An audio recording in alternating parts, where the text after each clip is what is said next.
Hi hello வணக்கம். இன்னைக்கு நம்ம சமையலில் முட்டை பொருட்டு வாங்க செய்யலாம். முட்டை பொருட்டுனாக்கா எல்லாமே ஒன்றா போட்டு மிக்ஸ் பண்ணி செய்யறது. அதுக்கு 3 முட்டை, ஒரு பெரிய வெங்காயம், 2 வெங்காயம் பெருசாக இருக்கிறது கட் பண்ணிருக்கு, இல்லை 3 வெங்காயம் போட்டுக்கலாம், 2 தக்காளி, கருவேப்பிலை, பச்சை மிளகாய். ஆஸ் யூஷுவல் எல்லாமே அதுதான். இப்போ வந்து தாளிச்சுக்கலாம். இதுக்கு ஒரு 3 ஸ்பூன் எண்ணெய் விட்டுருக்கேன். இதுக்கு கொஞ்சம் சோம்பு ஏன் போடுறேன்னா அது நல்லா ஸ்மெல்லு வரும். அதுக்காக தான் உளுத்தம் பருப்பு, உளுந்து போச்சுருந்தாங்க.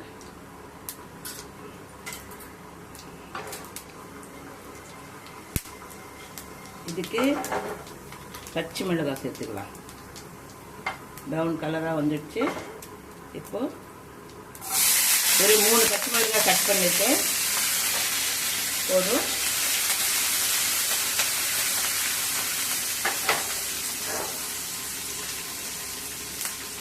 இதுக்கு 2 வெங்காயம், தக்காளி ஒன்றா போட்டுடலாம்.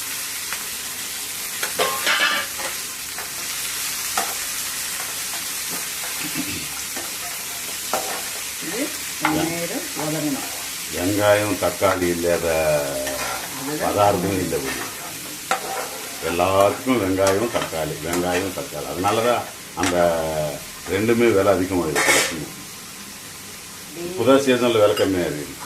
4 கிலோ 100 ரூபா, 6 கிலோ 100 ரூபா.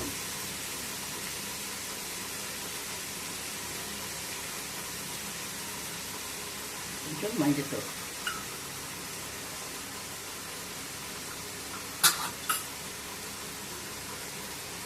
இது சால்ட்டு போட்டுக்கலாம். ஏன்னா கல்லுப்பு போடக்கூடாது, சால்ட்டு போட்டாச்சு. இப்போ இதெல்லாம் ஒன்றா கொஞ்ச நேரம் நல்லா வதங்கணும்.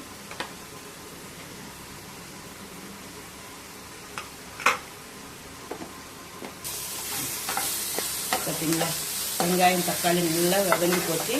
இப்போது இதில் நான் சால்ட்டு போட்டேன், மஞ்சத்தூள் போட்டாச்சு, ஒரு 3 பச்சை மிளகாய் போட்டிருக்கேன். ஆனால் கொஞ்சமாக காரம் போடுறேன். இது கொஞ்சம் காரம். இது மிளகு சோம்புத்தூள் அப்புறமா போட்டுக்கலாம். இப்போ இதில்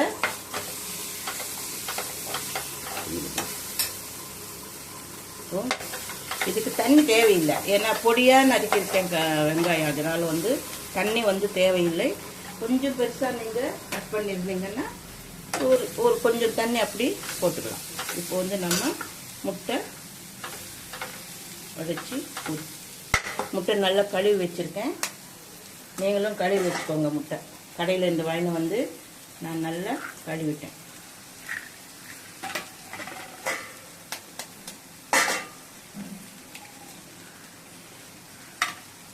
சிம்பிளாக காலையில் செஞ்சு பசங்களுக்கு கொடுக்கறதுக்கு இதிலே சாதம் போட்டு பெரட்டி கொடுத்துடலாம்.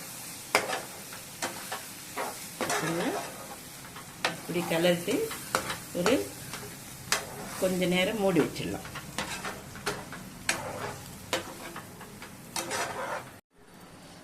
இப்போ பார்த்தீங்களா, எல்லாமே நல்லா இதுதான் முட்டை பொருட்டு. சூப்பராக இருக்கும். சுட சாதத்தில் வச்சு சாப்பிட்டா நல்லா இருக்கும். சிம்பிளாக செஞ்சுக்கலாம். ஒரு 10 நிமிஷத்துக்குள்ள முடிஞ்சிடும். இது வந்து முட்டை பொருட்டு அப்படின்னுவாங்க. நீங்கள் என்ன சொல்லுவீங்க எனக்கு தெரியாது. நான் வந்து முட்டை பொருட்டுன்னு நாங்கள் சொல்லுவோம். ரசம் சாதத்துக்கு சூப்பராக இருக்கும். இப்போ நம்ம லாஸ்ட்டில் நான் வந்து இந்த மிளகு சோம்பு தூள் இது நான் லாஸ்ட்டில் இதில் தூவுறேன். நம்ம சொந்த தயாரிப்பு. ஆமாம், அது போட்டால் தான் அந்த எக்காக இருந்தாலும் எதுவாக இருந்தாலும் கொஞ்சம் ஸ்மெல்லு வரும் இல்லைங்களா, இந்த என்வி ஸ்மெல்லு வரும் ஒரு மாதிரி. இந்த பவுடர் எல்லாம் போட்டோம்னா அந்த ஸ்மெல்லெல்லாம் இருக்காது. நல்லா நம்ம ஆஃபீஸ்க்கு எடுத்துகிட்டு போய் சாப்பிட்றதுக்கு கூட நல்லா இருக்கும். ஆறுனா கூட நல்லா இருக்கும். அதுக்கு தான் அந்த பவுடர் ஆட் பண்ணுறது. அது பண்ணலைன்னா ஒரு மாதிரி அந்த ஒரு முட்டை ஸ்மெல்லு வரும். முடிஞ்சிடுச்சு. இதுக்கு தண்ணி எல்லாம் சேர்க்க வேண்டியதில்லை. வெறும் வெங்காயம் மட்டும் நல்லா வதங்கிட்டு முட்டை வடித்து அதில் ஊற்றிட்டு கொஞ்ச நேரம் அப்படியே வச்சுட்டு அப்புறமா நம்ம கிளற வேண்டியதுதான். இதுதான் சிம்பிளான ரெசிபியில் முட்டை பொருட்டு. சூப்பராக இருக்கும். லைக் பண்ணுங்கள், செஞ்சு சாப்பிட்டுட்டு கமெண்ட் பண்ணுங்கள், ஷேர் பண்ணுங்கள், சப்ஸ்கிரைப் பண்ணுங்கள். ஓகே.